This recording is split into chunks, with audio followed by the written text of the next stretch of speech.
وإذ قال إبراهيم رب اجعل هذا البلد آمنا واجنبني وبني أن نعبد الأصنام رب إنهن أضللن كثيرا من الناس فمن تبعني فإنه مني ومن عصاني فإنك غفور رحيم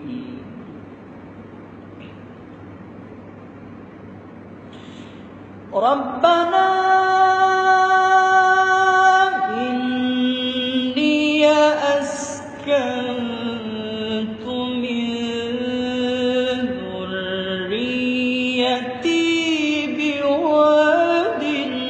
غير ذي زرع عند بيتك المحرم ومن عصاني فإنك غفور رحيم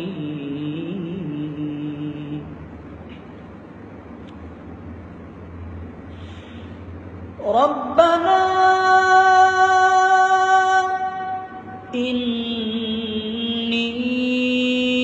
إني أسكنت من ذريتي بواد غير ذي زرع عند بيتك المحرم ربنا ليقيموا الصلاة فاجعل أفئدة من الناس تهوي إليهم وارزقهم